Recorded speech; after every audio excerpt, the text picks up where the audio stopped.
তো আসসালামু আলাইকুম গাইস, কেমন আছেন সবাই? আশা করি খুব ভালো আছেন। তো আজকে একটি নতুন ভিডিও নিয়ে আপনাদের মাঝে হাজির হয়েছি। তো আজকে আমি আছি বানারীপাড়া ঘাটে। তো আজকে ভেবেছিলাম লঞ্চের ভিডিও করব, কিন্তু লঞ্চ তো নেই। তো দেখতে পাচ্ছেন আপনারা, ঘাট কিন্তু পুরোপুরি কিন্তু ফাঁকা। আপনাদের যদি দেখাই, এটি হচ্ছে একটি রুম, দেখতে পাচ্ছেন তালা মারা, এবং অপর সাইডে কিন্তু আরেকটি কিন্তু রুম রয়েছে। আমি রয়েছি বর্তমানে বানারীপাড়া ঘাটে, এবং এটি হচ্ছে ঘাট নাম্বার দেখতে পাচ্ছেন, এবং লঞ্চ নাম্বার কিন্তু এখানে কিন্তু রয়েছে। আপনারা চাইলে স্ক্রিনশট দিয়ে রাখতে পারেন। এবং এই যে ভিতরে দেখতে পাচ্ছেন, ভিতরে চেয়ার টেবিল রয়েছে, এবং এই যে অপর সাইডে আরেকটি,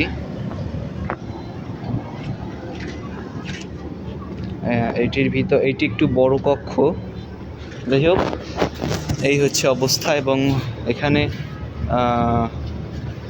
কিছু মানুষ এখানে বাতাস খেতে এসেছে। তো এই হচ্ছে অবস্থা। তো লঞ্চ সম্ভবত আবার 3 থেকে 4 তারিখের মধ্যে চালু হতে পারে, যতটুকু ধারণা করা যাচ্ছে। এখানে যারা ঘাট কর্তৃপক্ষ রয়েছে তাদের কাছ থেকে শুনলাম, লঞ্চ সম্ভবত আগামী 3 থেকে 4 তারিখের মধ্যে আবার চালু হবে। রাজদূত প্রাইমের দ্বারা একদিন পর করে লঞ্চ চলাচল করবে। তো লঞ্চ চলাচল করলে অবশ্যই আপনাদের আমি আপডেট দিব। আপনারা সবাই ততক্ষণ ভালো থাকবেন, সুস্থ থাকবেন। খোদা হাফেজ, আসসালামু আলাইকুম।